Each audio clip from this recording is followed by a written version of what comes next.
Hey everybody, my name is Caleb and welcome back to my channel. I feel like at this point on my channel, I apologize at the beginning of every single video for not posting in a long time.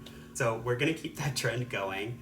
My apologies for not posting in a while. I know that I mentioned in my last video for Harry's house that I was in the process of moving and getting settled into my new apartment and that I was going to be starting up my full-time job. Now I'm fully into my new apartment and I have been working at my new job for just under 2 months now. So far, I really like my job, but to be honest, working full-time has kind of kicked my ass. It's definitely been an adjustment getting used to working a 9 to 5 and then, just balancing work and every other part of my life. So unfortunately, YouTube did have to take the back seat while I was getting myself adjusted to my job and just being in a new apartment and figuring out a whole new schedule for myself. But I'm hoping now that I'm kind of more adjusted, I will be having more content coming out more frequently. Fingers crossed on that one though. Hopefully I can stick to a semi-normal schedule, hopefully posting at least once every couple weeks or something along those lines. But anyways,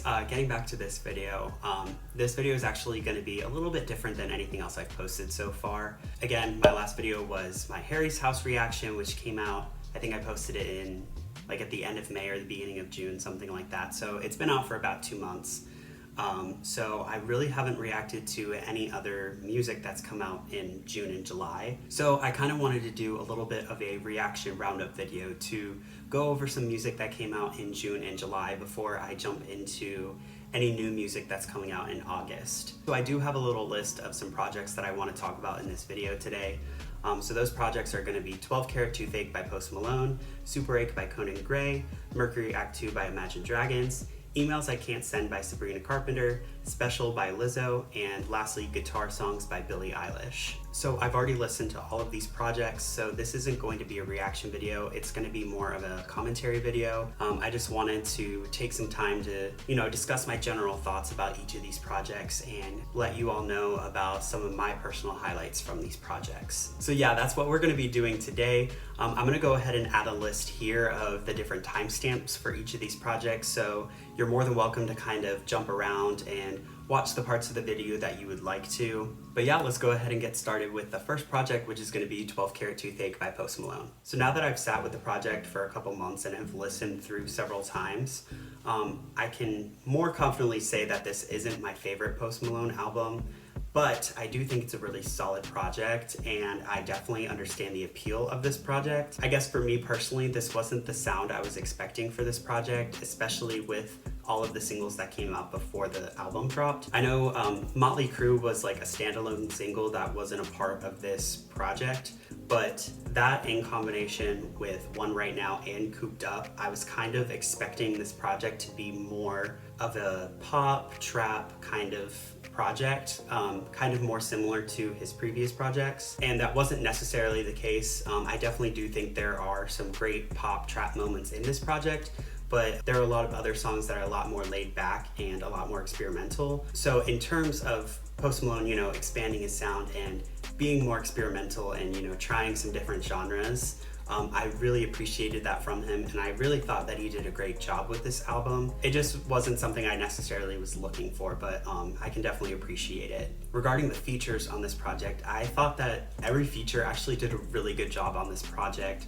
I enjoyed all the tracks with the features. I think my favorite features were Doja Cat, The Kid Laroi, and The Weeknd. All three of those songs immediately went onto my playlist just because they sounded great. But yeah, overall, again, this isn't my favorite Post Malone project, but I do think it's a solid one, and there's definitely a lot of great tracks on this album. And I can definitely appreciate Post Malone, kind of expanding on his sound and trying new things. That's exactly what artists should be doing. Alrighty, so next up on our list, we have Superache by Conan Gray. Now, I think I've only listened to this project all the way through maybe once or twice, but I can definitely say that I thoroughly enjoyed every single track on this album. Once I started listening to the album, I could not stop. It was one of those projects that you just need to sit down and listen to all in one sitting and just really absorb everything that's going on. With this being Conan's second album, there's this whole idea of having the sophomore album curse, especially with how much success that Conan had with his first project. So that was something that was on my mind going into this project, but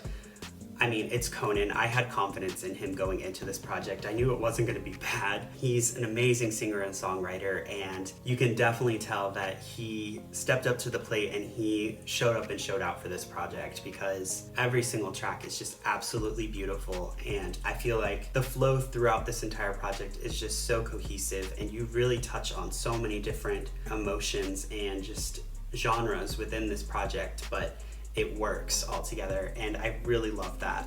So yeah, I definitely think this is one of my favorite projects that's been released this year. And also, just as a side note, Conan is literally such a funny ass person. Like, if you have the chance to watch some of his interviews, please do, because he just seems like such a funny and relatable guy. And to see like him talking about him writing his music, and he's never really been in any sort of real relationship, but he writes all of these like deep cutting tracks about all this heartbreak and stuff. It just absolutely blows my mind. He seems like a super cool dude, and the talent that this man has is unmatched.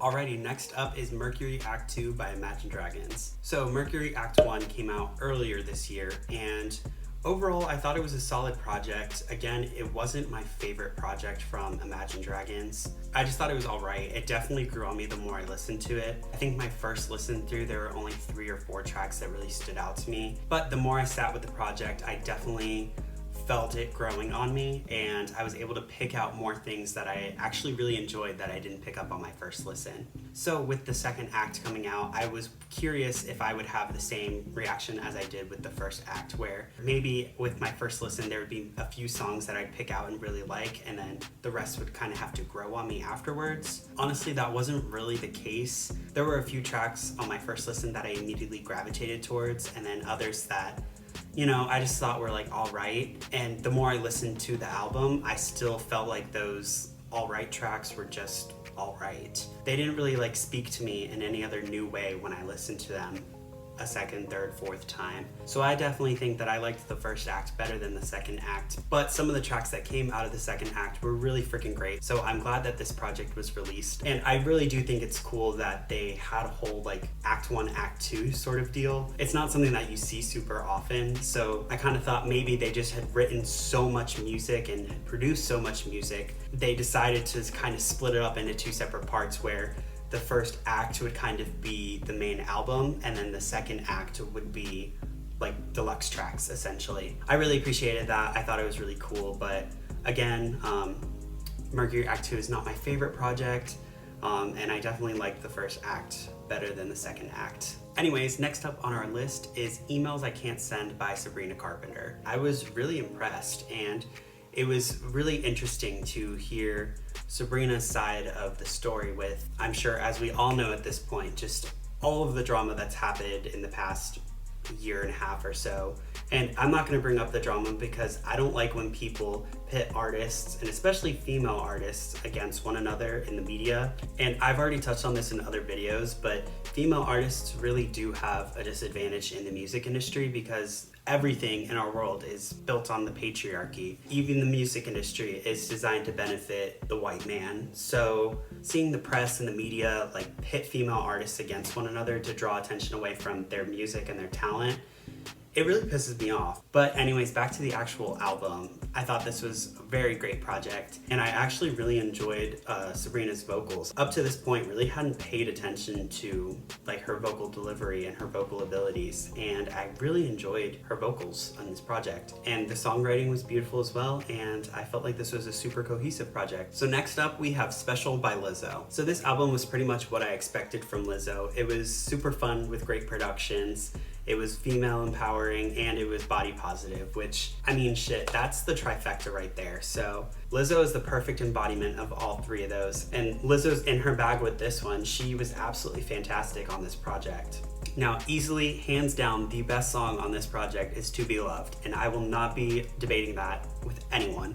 It is easily one of the best songs in her entire discography. It's just so fun and upbeat and positive, and that chorus is so fucking catchy. I'm not kidding you, the first time I listened to this song, by the time the first chorus was done, I already knew what the song was, and that right there is some good ass songwriting. If you can make a song stuck in someone's head on the first listen, then you did a great job. Plus the fact that she has the key change at the end and the entire outro, It's just so beautiful. Like every single element to this song just worked perfectly together, and the song just got progressively better the more you listen to it.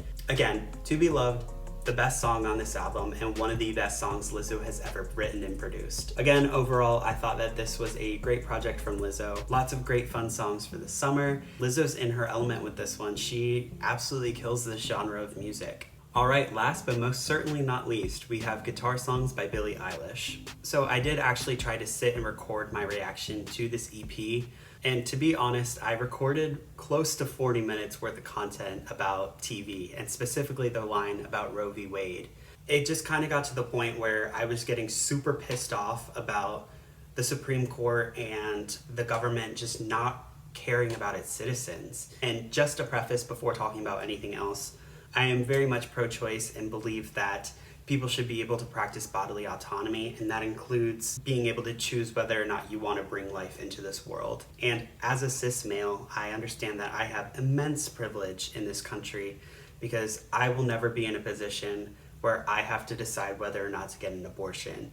It honestly pisses me off that there are so many people, and especially so many cis men, not only in our government, but just in our country, who believe that they can tell women and people with uteruses what to do with their bodies. I genuinely don't understand why people can't just let other people make decisions for themselves. If you don't like abortion and you don't agree with abortion, whatever, that's fine. Like, you don't have to get an abortion yourself.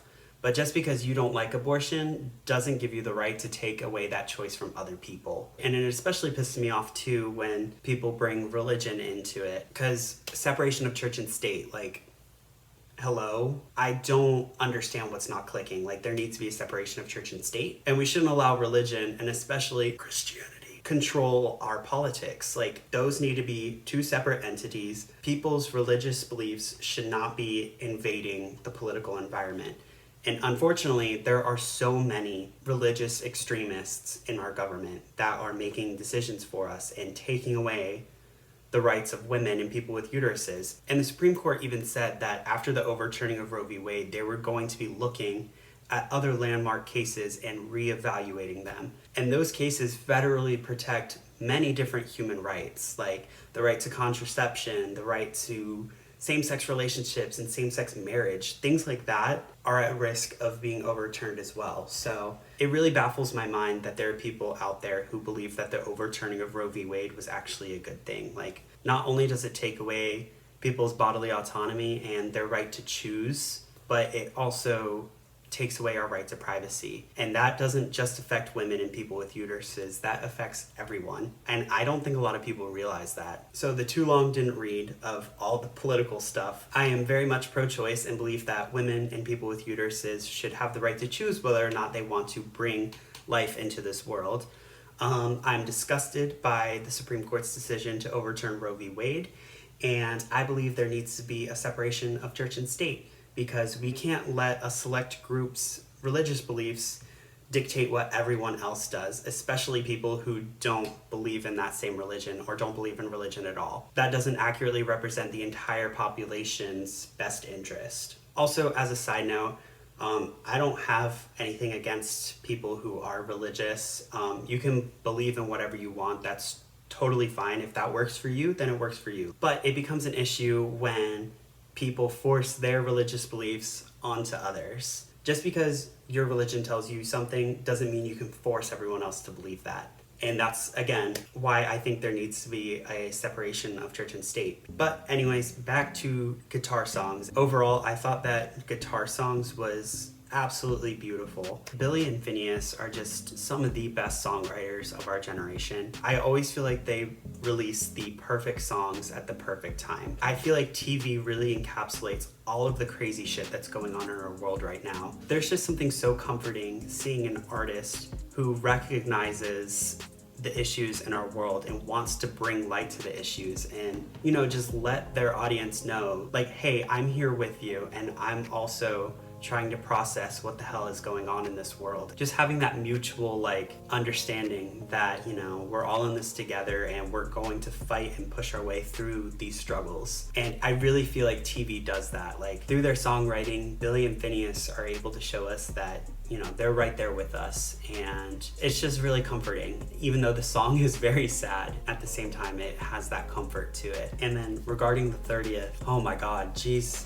that song absolutely fucked me up. It is so beautiful, but all of the emotion in it just, oh my god, it wrecks me every single time I listen to it. That bridge, outro, whatever you want to call it, at the very end, oh my god. I think I still have my reaction videos saved, so I'll insert my reaction to that part of the bridge here. Oh my god, the chills. Oh my god, the blaring. Oh my. Can y'all see this shit? Do y'all see the, okay, the lighting is so bad, holy shit. My god, I just got the most intense chills during this part.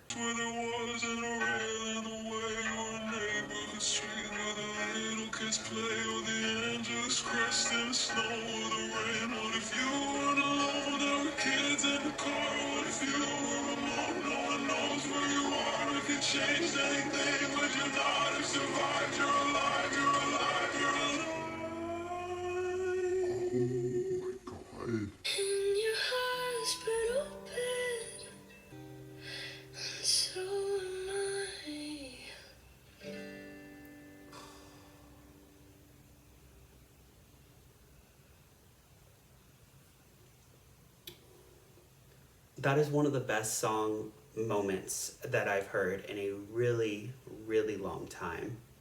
So as you can tell, that first time I listened, I was like, holy shit, this is insane. And I still kind of feel that way every time I listen to the song. And it goes without saying that Billie's vocals on both of these tracks was absolutely beautiful. And again, in the 30th with that bridge, the fact that Billie sang that entire bridge without taking a single breath absolutely blows my mind. I didn't really process that the first time I heard it, but then when I went back and listened to it, I realized that there literally was no breath at any point. So the breath control that she has, absolutely insane. So yeah, overall, Guitar Songs is just fantastic. Like, there's no other way to put it. It's some of the best work that Billie and Phineas have put out easily. Granted, I feel like I say that every time they release music, but they're just that talented. Like, they always know how to bring something relevant and beautiful and just overall so well done. They always know how to bring that to the table.